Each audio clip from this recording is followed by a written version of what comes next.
Hi and welcome back. This is Police Stories Podcast. This is episode 41. This is a series of short stories about my 28-year career in the UK Police Force.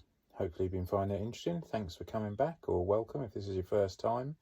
Good downloads this week again, thank you. And a few people have been going onto YouTube as well, which is handy because, as I said, you can make comments or ask questions potentially if you have any.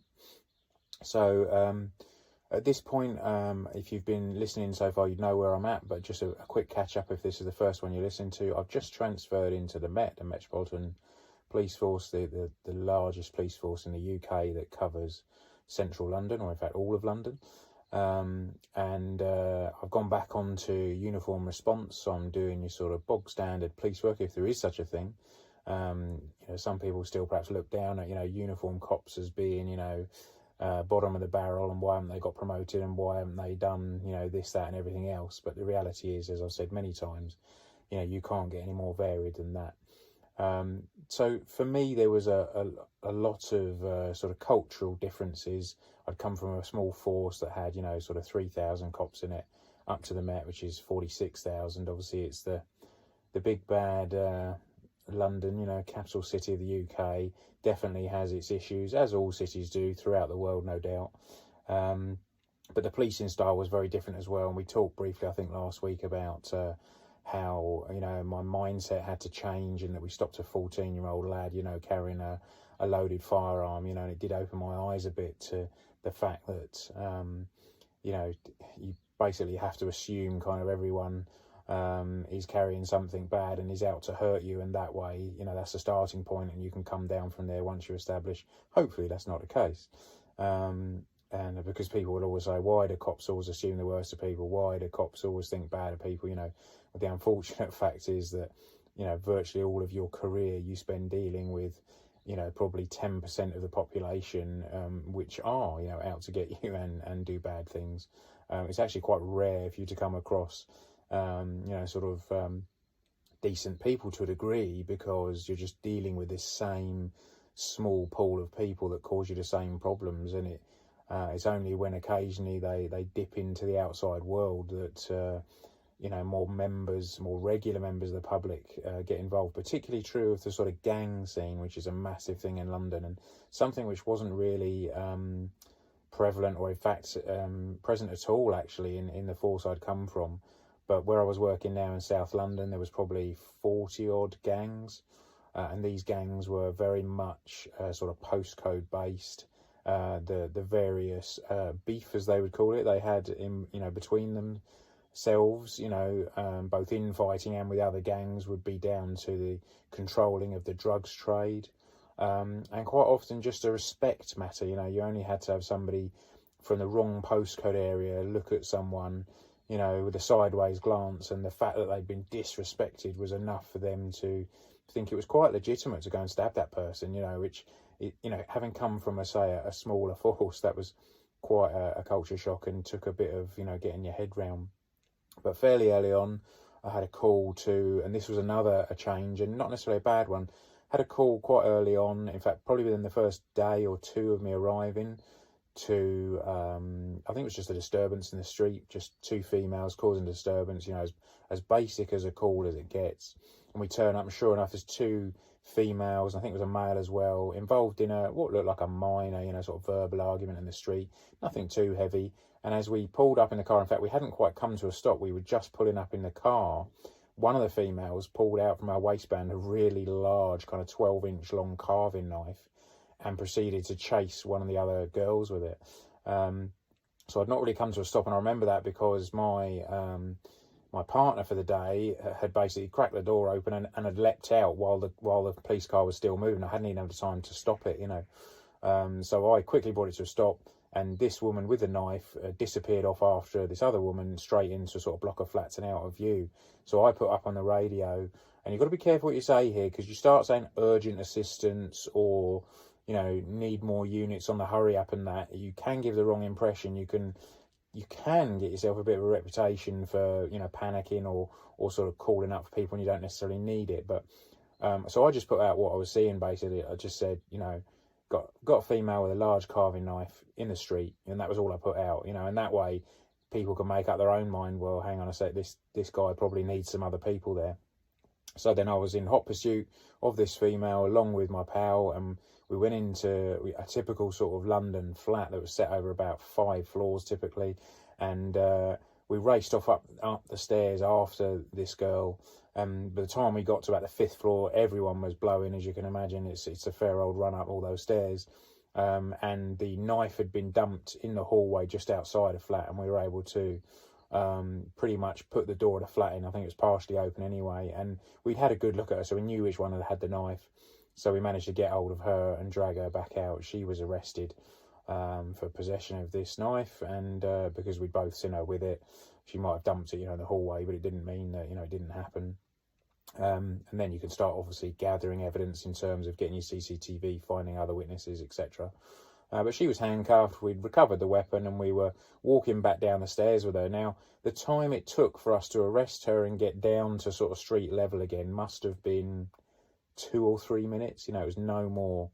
Now, in my force I'd come from, if I'd have put up for, another unit or, somebody with a knife, I probably would have got 1, maybe 2 other cars, and the delay could have been, anything from 5 minutes to an hour, depending on how lucky you were or unlucky, as the case may be, as to where your sort of colleagues were.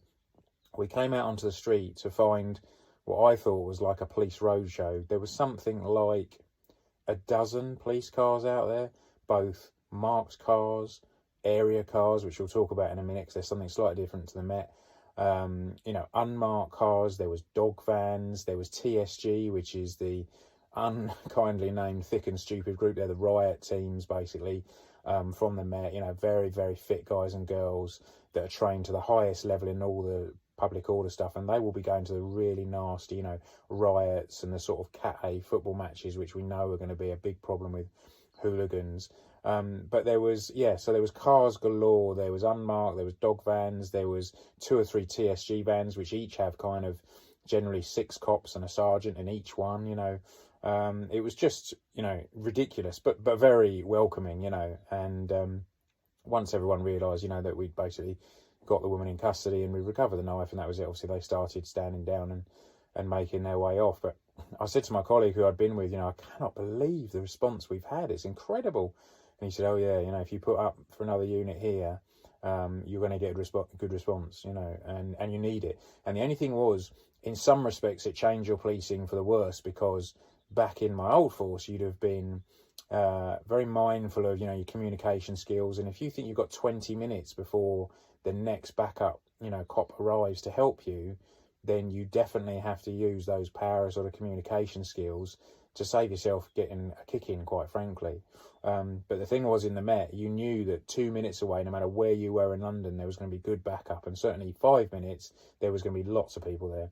So the tendency was a little bit more there to say, just to call up on the radio, say, another unit, please, wherever you were, and then dive into this big, fracas of a fight or whatever it was, thinking, I know that within 2 or 3 minutes there'd be loads of cops here and they'll all have my back, So, yeah, it changed your policing style. For the better? Well, I don't know. Maybe not.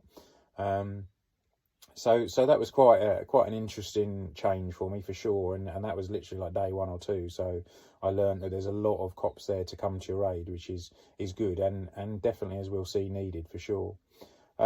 We carried on with, as you would expect, with a lot of stop searches, sometimes controversial, but still a really good policing tool.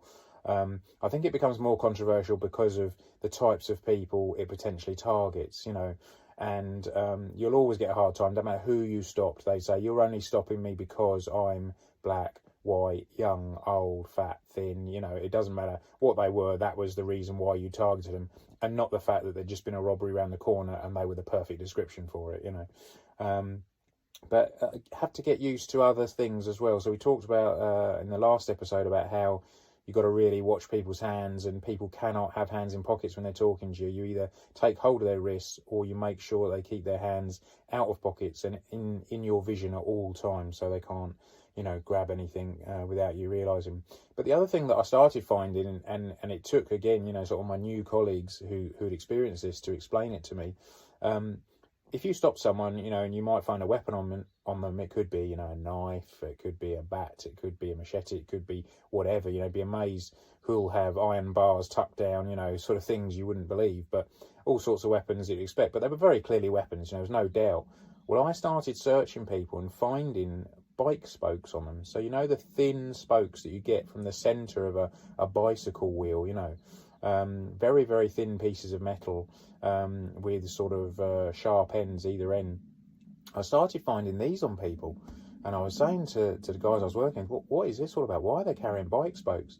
And the thing was, they knew that if they got stop searched with a big knife on them, you know, or some sort of obvious weapon, they were getting arrested, simple as that.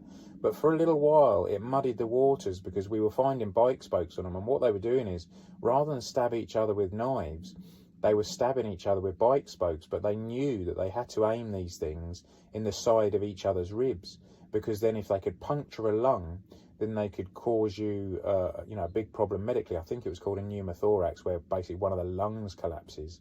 And then what happens is you have to go off and have a really unpleasant procedure.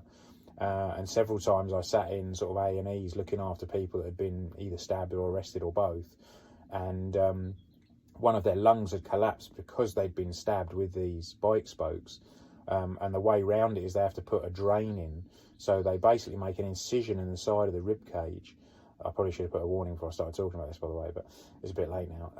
So make an incision in the side of the rib cage, and then they insert a chest drain into that, and it both drains fluid and also allows, I think it's the air to equalise between the lungs. Again, tell me if I've got that wrong, because I'm not a doctor.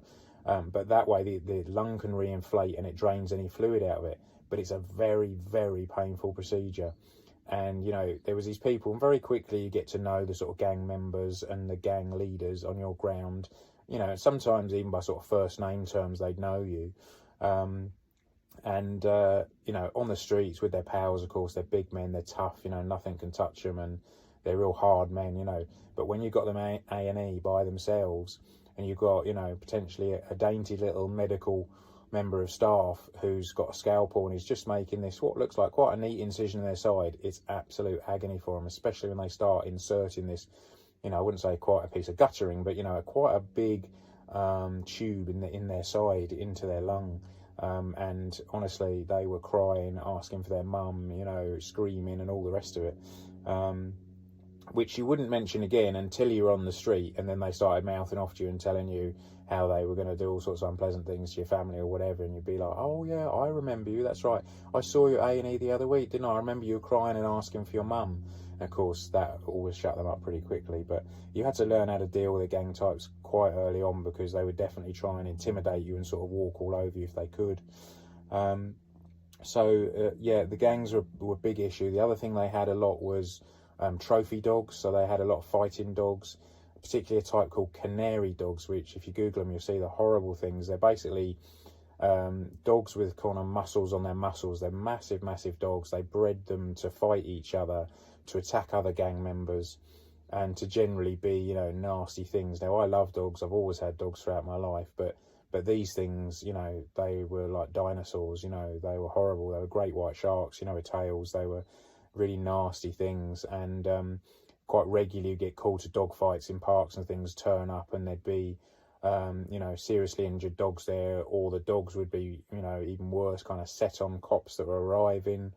The good thing is some of the gases we use, not CS gas, that was generally ineffective against dogs, but when Parva started getting an issue, which is pepper spray, I believe that was originally sort of developed in the US for animal control. So that worked very well on dogs, and if you had to, you could spray it in a dog's face and it would keep it away from you, because if these things got hold of you, you weren't just getting a little nip, you know, they were going to take chunks out of you and you were going to have stitches, you know, they could create some really nasty injuries. The other thing that we used to have to deal with dogs was if we were going on a warrant where we were putting a door in, we would quite often have a fire extinguisher from the car, and if it was the old CO2 type, well, the CO2 type kind of takes the oxygen from the air, as well as obviously spraying quite a loud, you know, sort of very visual sort of spray of white, you know, vapour. And if you sprayed that in the dog's face that was about to attack you, you know, that quite often would make them think twice. Yeah, gangs are a big problem in London for sure. and one that I'd had no experience of.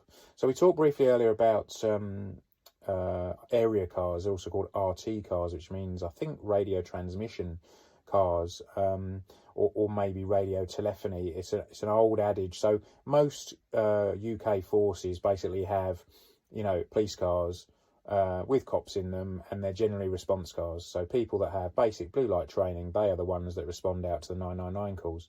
Well, the Met does a slightly different system, or certainly it did. Now, this may have changed because obviously I've been out a few years now, but at the time you had Panda cars. And I don't know really why they were called Panda cars, to be honest with you. There no doubt will be a reason. I think possibly because of the colouring of how they were painted to start with, sort of black and white, I think, originally. So it'd be a Panda car, and that would be your very basic. Now, going way back, these were things like mini metros. If you Google a mini metro, you'll see it's a very unimpressive sort of little triangular shaped car. And yeah, that was a Panda car. It was a basic car, and that was a car that somebody who had no Blues and Twos permits, they couldn't drive like emergency calls on it. Well, it didn't stop them trying sometimes, but so they would take that out and they would do just a very basic, sort of inquiries with no blue lights, and you're just going around getting statements and doing house-to-house inquiries. And generally the sort of newer cops would be in those. They would be doing some inquiries. Then the next step up was you had the response cars, like other forces. So they would be, sort of probably a medium-sized saloon car, a Vauxhall Astra or something like that, Ford Mondeo, something along those lines, and that would be to respond out to your general sort of 999 blue light calls. And then every area had an area car or an RT car, and I think the RT name came from, these were the first cars back in the sort of 50s or something to be fitted with actual police radios. This is when police radios first came out in the UK, so they became radio telephony cars, something like that. So there was RT cars. RT cars are area cars. These were much more powerful cars. These were basically like traffic cars, so they'd be very high powered BMWs, or at one point they were like Vauxhall Amigas, something like that. Very fast cars. They were driven by advanced drivers only, so you had a very, very few amount of drivers on the sort of normal response team would be advanced drivers, and they were able to drive these RT cars or the area cars. And there was definitely a bit of kudos in driving them, because if there was a stabbing, a shooting, an armed robbery, and intruders on, so burglars breaking into a house, it would always be the area car that got sent first. So you knew if you were driving that area car, or if you were the passenger in that area car, you were going to get to go to all the sort of Gucci jobs. So there was a little bit of kudos. And in fact, when they handed out the postings at the beginning of the shift and said, how it worked when I was there was you had a 5-week posting, so you would be posted with the same crewmate for 5 weeks, and you'd be given a call sign, you'd be told what your car was, and maybe assigned to an area or something like that. But the probationers, the newer guys and girls that had maybe 2 or 3 years in, would always be very, very keen to get on as the operator, as it was called, on the RT car, because they knew they were going to get the good stuff. But to be honest with you, it was held back a little bit from them, and it was only given to them if they sort of proved their worth. They had to be really a cut above, as a probationer or a new cop to get in that position as an operator on the area car, because you were going to go to the more serious jobs, and you were expected to be operating, at the upper level. And certainly on the team I was on, there was probably 2 or 3 probationers that would consistently get put on it, because they were very good. They were thief takers. They were collar feelers. They would be out, they'd be arresting people left, right and centre, all legally, but whereas perhaps some lazier cops would not get so many arrests and they wouldn't take so many reports, these guys would be out there getting all the arrests, taking all the reports, offering up for anything. It didn't matter what it was or how bad the job was.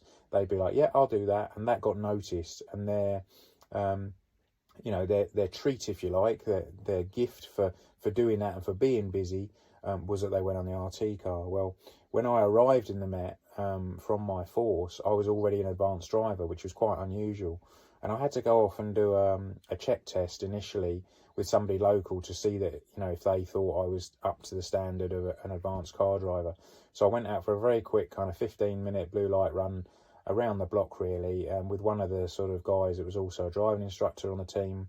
He had a look at me and said, yes, I'm happy, you are an advanced driver. So, and he would write on my little sort of police driving permit that I was an area car driver. So quite early on, I was put on the area car, which was great for me. And then, as I say, it was really good because you not only did you get to go to the sort of the good jobs, if you like, but also you generally had very good people working with you. You know, they wouldn't put the Muppets on, you know, on the as an operator on the area car. It just wouldn't happen. So you always had good people working with you, which was nice. So it was really good fun working the area car. The other thing is that don't forget, every borough has an area car working on it. Sometimes, you know, 2 or 3. Now, if there's a call, even if it's maybe geographically 5 miles away from you, you might find that all the area cars in the area will start going to it if it was worthy enough. You know, if it was, you know, a shooting or a stabbing or a car chase or something like that, you could easily have 5 or 6 area cars that within, say, 5 miles, all making for that same job. So it could be quite exciting stuff, you know, sort of razzing through, you know, central London rush hour traffic, trying to get there before everyone else did to pick up this, you know, this really good job. And it made for some quite fun days for sure. So yeah, it was very, very enjoyable getting put on that. And it did mean you went to, like I say, some of the better jobs. One job we got sent to on another day, and this was really unpleasant. And again, now I will put in a warning here. I'm going to talk about infant death here. So, you know, if you don't want to hear that, and I know not necessarily, you know, people do want to, but if you really don't want to hear about this, then now is the time to turn off, perhaps. We had a call to A&E to a child who was very, very ill. He was young. He was only about 2 or 3 years old. And when we got there, we hadn't been there long before he died, basically, in A&E. And the parents were there. They were very, very sort of God-fearing, these parents. And the medical staff said that, you know, they'd put them in the family room and they would just, the last time they'd saw you know, they called him their baby, but he was 2 or 3 years old, a toddler. He had been very ill, but, you know, as far as they were concerned, he was still alive. So they were going to go in and actually sort of give the death message with us there in the family room to this poor mum. And the lad had actually died from effectively diarrhea. And I didn't think you could die from that, but I think he'd had it so long, it had been so bad, that he just had no fluid left in him at all. I think that was what had happened. But regardless of what had happened, you know, obviously a really, really difficult thing to deal with. Now, this woman, they went in, and in the end they said, look, you know, we've got to go and tell the dad and he's somewhere else. Would you go and tell the mum? And we were well used to death messages and we've talked about them before at length. But I said, yeah, you know, no problems, I'll go and do that. You know, it's probably your least favourite you know, job in the police, but we all know it has to be done. And I had at the time a child that wasn't much older myself, so I knew it was going to be particularly difficult. When I went in, Mum seemed fairly calm, and she was like, have you got any news, you know, about my boy? And I said, look, I have, I'm afraid, and it's not good news. Now, it seems harsh, and it seems quick, and it seems a bit brutal, but the key thing is you have to say the words that they are dead. You cannot say they've passed, they've gone to a better place, you know, they've crossed the rainbow bridge or whatever it is, because they just won't get it. And particularly sometimes with religious families, even more so, they can think you're referring to something else. So I had to say to her, look, there is no easy way for me to tell you this, but I'm afraid your boy has died. And she kind of looked at me. She was a big woman, very large build, and she kind of looked at me, and this is quite a small room, probably, I don't know, 10 by 10 or something like that feet. So really quite a small room, just with a small couple of chairs and maybe a sofa or something. And she turned her head, and it was like it was taking a second or two to sink in, of course, bearing in mind the sort of gravity of the news. And then she just screamed at the top of her voice, a shrill scream, and charged at the opposite wall, which was thankfully only about 10 feet away. And she ran as fast as she could and hit this wall full on with her face, which bounced her off it, and she fell on the floor at my feet.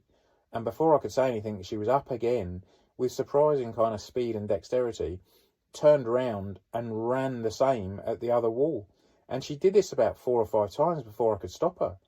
It was just horrendous, you know, and in the end, a couple of my colleagues had to come in, and we virtually had to restrain her because she was really going to hurt herself. As it was, I think she'd sort of cut her lip hitting the wall. And so we sat her down and we said, look, you know, there's no easy way we can tell you this. There's nothing we can do to help you in this scenario? But would you like to see him? Because the staff had already said, obviously, she's going to want to go and see him. So we'd said we'd take her through. So we took her through to where he was, and she spent some time, and she was doing a lot of praying over the body with him. And also then the husband came in and he was joining the praying. So we said, look, we're going to leave you to it. So we left them to it for kind of quite a while, maybe 20 minutes, half an hour. And then the staff said, look, we're going to need that room soon. And really, he unfortunately is going to have to go down to the mortuary. So we went in and we said, look, I appreciate, you want to carry on praying, but we are going to have to move him away. And you've got to be so delicate in these situations. It's so difficult to deal with these things. But we did the best we could. But the woman said to me quite calmly and very seriously, look, not to worry, we just need a little bit longer, another 10 minutes or so, and we'll be able to bring him back. And I kind of stopped and was like, sorry, bring him back? She was like, yeah, we absolutely believe in the power of God. He will come back. We just need to pray hard enough. And the pair of them turned and carried on praying.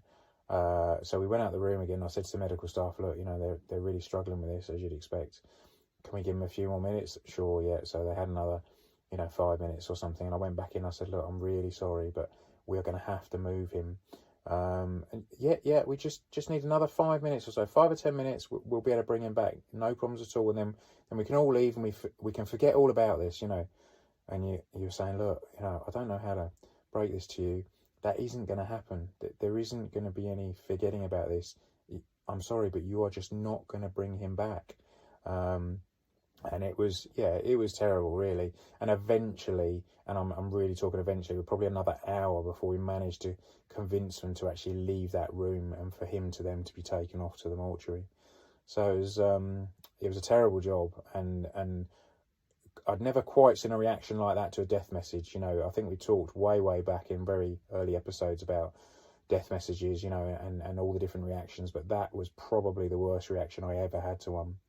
The other thing we had at the time was regularly, unfortunately, police cars were getting crashed. You can't really drive through sort of central London traffic at speeds and get away with it too long. So cars were getting crashed, and we were due to get a brand new BMW area car that was coming in. And in fact, just by pure fluke, I was the first person to drive it.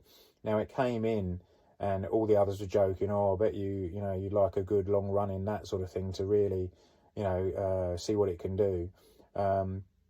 But that didn't very often happen, within the Met, because the blue light runs generally would be quite short. They could be 5 or 10 minutes, and they weren't fast roads. They're all 30-mile-an-hour roads, so you weren't going that quick anyway.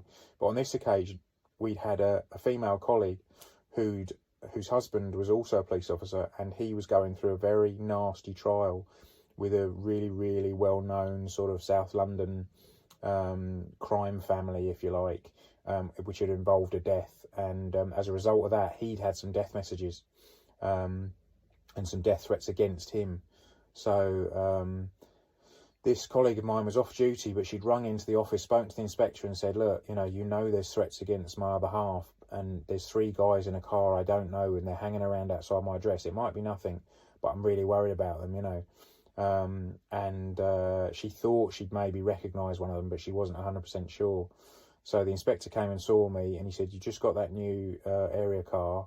I want you to grab so-and-so. And it was like one of the fairly new cops who was just in his probation, or just out of his probation, so maybe 2 years in. And he said, and you get down there as fast as you can. I want you to absolutely break every speed limit going and make the best time. And it's about an hour's drive from where we were. They were sending local cops as well, but they really wanted to make sure she had local support, bearing in mind the sort of potential gravity of this situation. So I said, yeah, sure. A little bit of me was kind of thinking, yes.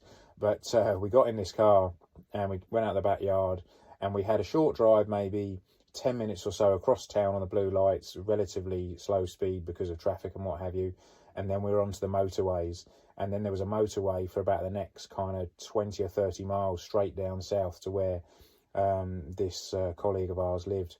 And I absolutely floored this thing. Now, I might be an advanced driver. I don't consider myself a particularly great driver. And the speed thing always worried me a little bit. I've got to be honest. When the speeds are getting up, it pretty much doesn't matter what car you're in. Now, maybe it's changed now, but the cars we were driving at the time, as soon as you started going fairly quickly, they all felt a little bit twitchy, a little bit edgy to me. On this occasion, this was a brand new BMW. So as the speed was increasing, I was really praying that, you know, everything had been put together properly on it, because the speed got up and got up, and magically, almost like a magic carpet ride, the traffic just stopped. The motorway was empty, and there was nothing in front of us, so there was nothing to hold me back. So I absolutely floored this thing, and I had it up to about 140, 145. We just touched 150, and I understand it was limited to 155 miles an hour, this thing. But the probationer next to me, I could see that his eyes were absolutely out on stalks. And afterwards, he said to me, I was absolutely terrified, you know, at the speeds we were doing. But he said, it's all right. I knew I was with, you know, an advanced driver, and there was nothing to worry about.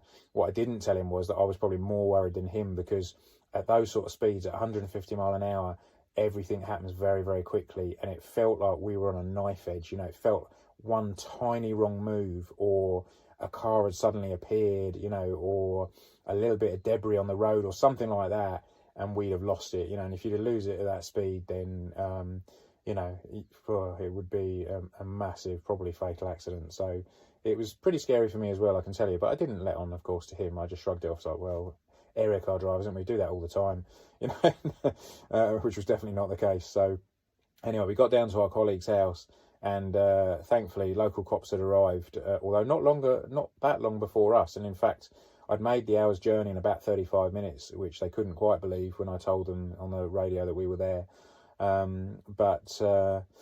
Yeah, got back, and luckily it was a false alert. You know, these people, they'd stopped and spoken to them, and it turns out that they were actually viewing a house, you know, nearby to this colleague's house. Although they had come down from South London, so there was a chance that she was right in that she might have recognised one of these, because they'd come from the area we had just come from. But it just so happened that they were viewing a house, and although it sounds like a likely story, you know, it was thoroughly checked out and found to be genuine. So there was, you know, it was a false alarm, which was good, because there was no threat to our colleague. And also I'd got to, let's say, run the car in, shall we say. So that's about it for this week. Just a few little stories there I've thrown in, and a bit of cultural differences between the force I'd come from. And next week we'll move on to some other jobs, some perhaps heavier jobs, although I appreciate this week was pretty heavy with some of the stories there. But yeah, we'll get on to some other jobs next week. Hope it's still interesting to you. Hope you're still enjoying it, and keep coming back. Tell anyone you think might be interested. I'd appreciate it. Okay, take it easy, and I'll speak to you soon. Cheers, bye.